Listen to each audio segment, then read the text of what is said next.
Hello everyone, welcome back to another video on the channel. Today's video will be breaking down the newly released second trailer for Spider-Man Brand New Day, releasing next month. This new trailer gives us more of what we already saw last time, while still leaving an air of mystery for us fans to theorize and speculate. Without further ado, let's get right into it. In the opening minutes of the trailer, we see Spider-Man crashing onto the scene as he's met by Matt Gargan, the Scorpion, played by Michael Mando. We saw a few seconds of this from the last trailer, but here we see an extended version of this where it initially seems that Scorpion has the upper hand on Peter before his new mutation kicks in, as we see an up-close POV inside of the mask showing Peter Parker's eyes start to darken, which was teased in the closing minutes from the last trailer. We then see Peter is able to overpower the Scorpion to the point when he tosses him onto a moving police car, it causes it to crash from the impact. After this, we get a shot of Peter watching MJ and Ned on social media,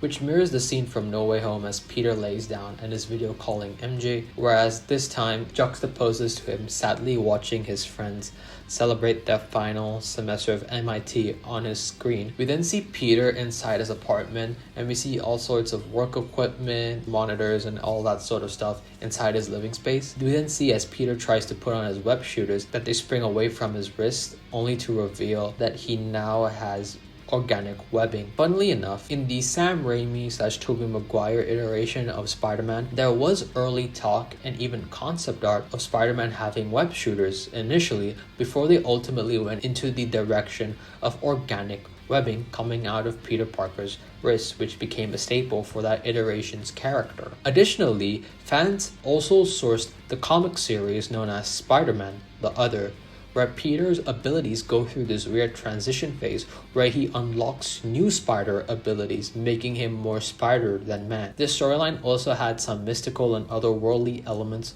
in it, like the villain of Morlun, who's a vampire that is all about killing Spider-Man from across the multiverse and getting their spider totems. It seems that from this new and prior trailer, they may be adapting elements from the storyline, but taking out the mystical and magical elements and leaning into more the mutation and genetic element. A continuation scene of Peter meeting with Dr. Bruce Banner in ESU, where Bruce shows off his inhibitor device, jokingly saying how it shouldn't be tampered with as it would make people run away. We then see Peter talking to Bruce about his mutation and trying to hold on to the good aspects of it while eliminating the bad, to which Bruce questions Peter on how does he get to dictate the good and evil aspects of this said mutation. I do find this exchange between these two characters fascinating, as these are characters who have gained their powers by being exposed to an abnormal amount of radiation, which mutated them on a cellular level, making them superpowered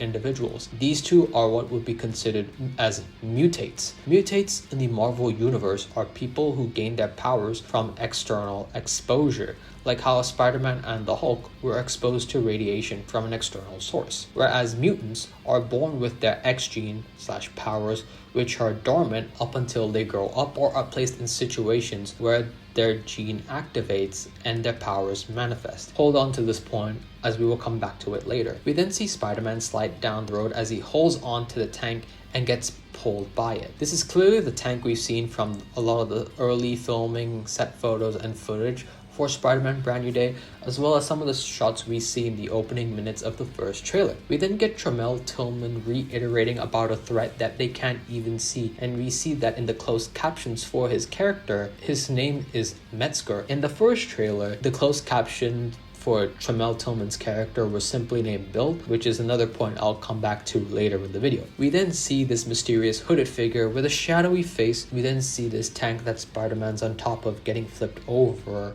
and crashing into the prison, which leads us inside. We saw the continuation of this scene from the last trailer as well, where Spider-Man goes to open the door and it's revealed that there's a random old lady. It shifts and one of the armored officers seems to get possessed, and then it follows to another person as well. We then see this widespread shockwave hit all of New York as it freezes people in the vicinity, but Punisher and Spider-Man remain unaffected by this. Also, this visual of this shockwave reminded me a lot of Invisible Woman's powers from Fantastic Four First Steps, as you can see the color spectrum as she bends the light waves. During this, we get additional dialogue from Tillman's character where he states how Spider-Man is immune to this mysterious threat's abilities and how Spider-Man is able to sense them as well. We then see inside of Spider-Man's mask, which appears to have an AI heads-up display of some sort. This was also confirmed when a page of the Brand New Day script had been released publicly, and it mentioned how Spider-Man would have an AI companion known as Evie in this film. Additionally, Insomniac Spider-Man also had a HUD display inside of his lenses as well. We then see Spider-Man pursuing this helicopter, and it is followed by a shot of him swinging through the city. We then see what appears to be Peter meeting Ned and MJ for the first time as he stumbles upon Ned's board, where he's tracking all sorts of Spider-Man activity and also has photos of him as well. We more or less get some of, if not the same exact shots of this scene from the last trailer. After this, we get some sort of explosion that sends Peter flying back, and we see some mysterious force body hopping between civilians while talking to Spider-Man, and also taunts him about how he should go check in on MJ. Carrying on from here, we see Peter enter this eerie place where he stumbles upon Banner's inhibitor device as it appears to be broken, where he says to this mysterious person that you're not gonna get away with this. But we hear Bruce, who sounds like he's possessed by this mysterious entity from earlier, saying, but he might. We then see the hooded figure raise their arms, and we get the monstrous scream as Peter witnesses Bruce transform into the Hulk. Not Smart Hulk, but as the Savage Hulk from the early years of the Infinity Saga. We then get this shot of the Hulk, who's tangled up by Spider-Man's webbing, but that doesn't stop him from doing his trademark move, which is that of his thunderclap, unleashing a shockwave that even sends Peter flying. We then see Spider-Man swinging through the city to get to MJ as he's trying to protect her. Although she's suspicious of him, she still trusts his word, and this is when Spider-Man takes MJ to the Punisher, where Peter pleads with Frank that he has nowhere else to take her to. During this portion, we hear dialogue from Marissa Tomei as Aunt May, and we see Peter free falling in his normal clothes. We get a very brief scene between MJ and Frank Castle. I'm wondering whether or not this place that the two of them are in is Frank's safe house / hideout from season 1 and 2 of Daredevil Born Again, or if this is an entirely different safe house that he has elsewhere. We then get more of the prison fight between Peter and the Hand Ninjas. We then get a brief scene of the Punisher inside of his van, followed by Peter tapping into his mutation as we see his eyes darken once again. We then see the height of this sequence as we get further narration of Aunt May, followed by Peter up on the ceiling as he launches himself downward, making a web tornado, webbing up all the ninjas. This web tornado reminded me of the Insomniac Spider-Man game, where one of his special abilities, known as the Web Blossom, when activated, Peter would spin around shooting webs from all directions that would pin down enemies. In the closing minutes of the trailer, we see Peter as he's visiting Aunt May's grave. Following this, we see a wide shot of the side of this building being bursted wide open, and we see Spider-Man and the Hulk being webbed up to massive blocks of debris as the two of them fall. And in the last few seconds of the trailer, we see Spider-Man tapping into the lighthearted nature and quippy side of his character as he stalls these armored officers by saying he needs to stretch as he isn't a young high schooler anymore, and he proceeds to fight them. Even after having gone through all the events of this trailer, there are still some things we have to circle back around towards. Firstly, throughout this trailer we are shown this hooded figure, and this trailer makes it out to be that this person is orchestrating the conflict we see in this film. However, that may not be the case. It has been confirmed now that Sadie Sink is officially a part of this film, although the identity of this character remains a mystery. But for those like myself who have kept up with this and know where I'm headed with, it isn't all that new to us. There was a ton of speculation on what her role in this film could be, but this trailer has made it as clear as day that Sadie Sink is going to be playing the MCU version of Jean Grey. From the city-wide shockwave and the body snatching we saw from the last trailer of Brand New Day, and with this new trailer, it seems as though Sadie Sink's character of Jean Grey may be causing havoc through her telekinetic mutant powers. Try and avoid being caught by the DODC, formerly known as the Department of Damage Control. We now know that the DODC have been going after enhanced individuals, and Tremel Tillman's character being named Metzger in the closed captions of this trailer further solidifies Sadie Sink's role as Jean Grey. William Metzger in Marvel Comics is known to be very anti-mutant,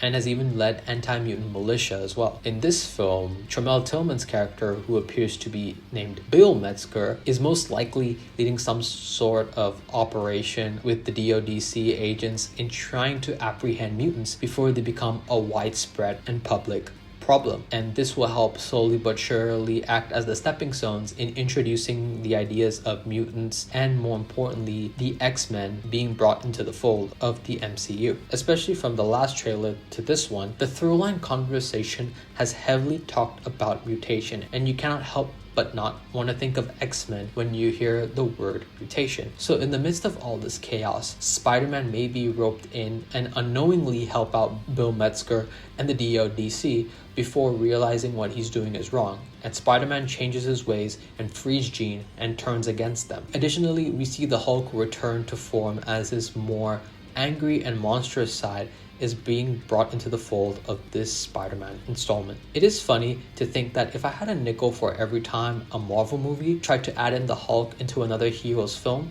I would have 3 nickels. But the fact that it's happened 3 times is quite funny to say the least. From Thor Ragnarok adapting the Planet Hulk storyline, from the comics of Hulk becoming an outer space gladiator, to Red Hulk being the villain of Captain America Brave New World, and now in Spider-Man Brand New Day, the return of Savage Hulk, I can only imagine that things aren't going to be looking great for both of these characters, as Spidey is going to have to try and tame the Hulk as he rampages through New York like a bull in the china shop, and Bruce Banner will sadly be facing immeasurable repercussions for the destruction he's caused. This trailer shows very few of the other supporting characters / antagonists that were prominently featured in the first trailer, such as Scorpion and Punisher. Additionally, we don't see characters like Boomerang or Tarantula, and I was even expecting to see Tombstone, played by Marvin Jones III, as he is confirmed to be playing the character in this film, but his character still remains hidden. Recently, Tom Holland did talk about how this film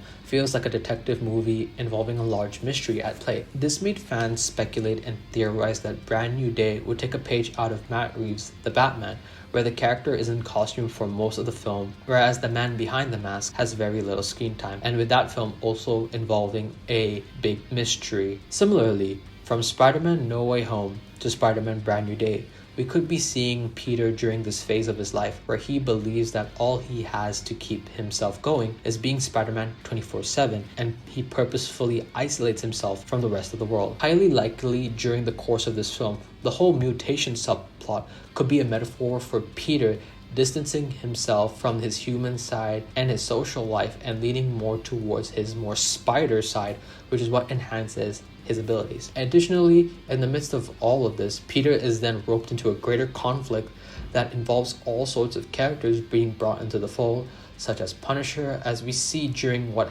appears to be Jean's widespread shockwave. He remains unaffected by this. How or why remains to be seen. I also think the other antagonistic forces like Tombstone and the Hand may be involved in this greater mystery as well, and to what degree we will have to wait and see. Overall, this new upcoming installment for Tom Holland's Spider-Man continues to be an ever-growing hype train, as it's next month, so it's right around the corner, and you best bet that when the trailer ended with the words "tickets on sale now," that cinema websites around the world were all crashing because of the amount of Spider-Man fans around the world trying to get early tickets. Additionally, seeing Tom Holland discuss what it's like to work on this film, not just from an acting standpoint, but from the creative side of making this new installment of The Wall Crawler, and giving his insight on what he's learned and how he's implemented his own creative ideas, goes to show Tom Holland deeply cares for the character. Director Destin Daniel Cretton, as well as the rest of the collective of people working on this film, are also showing us such a new, visually appealing Spider-Man story that has the familiar, friendly neighborhood hero aspects that we know of the character, while also giving us dynamic and heightened action set pieces that don't deter from the heart of this film and the message that is being told. On that note, Tom Holland also mentioned how in this film he wants fans to take away the message that self-isolation only damages us inside and out, and we need to step out into the world and be social and find community amongst people. I find that to be such a hard-hitting quote, and as much as this quote is the most eloquent way of saying the phrase people are saying nowadays, which is that of touch grass, I do find Tom's words here to be truly sincere and further highlights my previous point of how he has a deep love and connection for Spider-Man. While there are fun and high-octane action sequences we are typically used to in superhero films, it's the human stories in these films that make us immersed and deeply invested in the characters. We see how Peter has become so isolated and relied on Spider-Man and technology to keep him going, and it's only when he has to start to open himself up again to others and not refuse to enjoy life outside the mask. It feels fitting for a character like this, as he is one of the most relatable and human superheroes that is universally beloved. Thank you all so much for watching this video. Please like and subscribe as it shows your support. Hit the bell notification icon to be immediately notified of when videos on this channel go live. Please leave a comment down below on what are your thoughts on Spider-Man Brand New Day. Share this video with people who are interested in this sort of content as well. Till then, take care and see you all on the next video.